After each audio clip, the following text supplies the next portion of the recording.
Illustration number 5 பார்க்குறோம் 12th standard accounts bookல. So from the following details calculate the missing figure. இங்கே வந்து எது இல்லையோ அந்த டீடைல்ஸ் தான் கேட்டிருக்காங்க. Capital loss on 1st April. 1st Aprilனாலே அதனால தொடக்கம் முதல். ஸோ ஓப்பனிங் கேபிட்டல் 2,50,000 சொல்லியிருக்காங்க.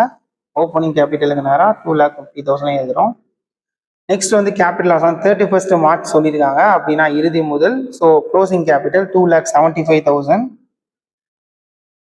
அதுக்கப்புறம் பார்த்துக்கிட்டிங்கன்னா அடிஷனல் கேபிட்டல் கொடுத்துருக்காங்க. அதாவது கூடுதல் முதல் எவ்வளோ எடுத்துகிட்டு வந்திருக்காங்கன்னா 30,000 ரூபாய் எடுத்துகிட்டு வந்திருக்காங்க.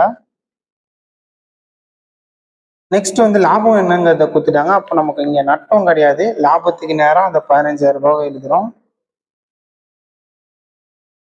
ஸோ இப்போ நம்ம கண்டுபிடிக்க வேண்டியது எடுப்புகள் எவ்வளோ ரூபாய் அப்படிங்கிறது தான். ஆஸ் யூஸ்வல் என்னென்ன டீட்டெயில்ஸ் இருக்கோ அதை ஆட் பண்ணிக்கலாம். ஸோ 2,50,000 ப்ளஸ் 30 ஒரு 15, 2,95,000 இருக்கு. இது அப்படியே நம்ம ரெண்டு பக்கமும் எழுதிக்கிறோம். பேலன்ஸ் வந்து 2,75,000 இருக்கு. ஸோ அப்போ எடுப்புகளோட வேல்யூ மைனஸ் பண்ணோம் அப்படின்னா 20,000 ரூபாய். இதுதான் டிராயிங்ஸோட வேல்யூ. நீங்க இந்த ஃபார்மேட் வச்சு போடுறதா இருந்தாலும் ஆஸ் யூஸ்வல் சொன்ன மாதிரி தான் சைன் வந்து சேஞ்ச் பண்ணிடுங்க. மைனஸ் இருக்கா ப்ளஸ்ஸாக மாற்றிடுங்க. அப்போ இது ரெண்டு ப்ளஸ் பண்ணால் 250 ஒரு 15 265. அகெயின் லெஸ் இருக்கு, லெஸ் ஆடாக மாற்றிடுங்க. 265 ஒரு 30 295.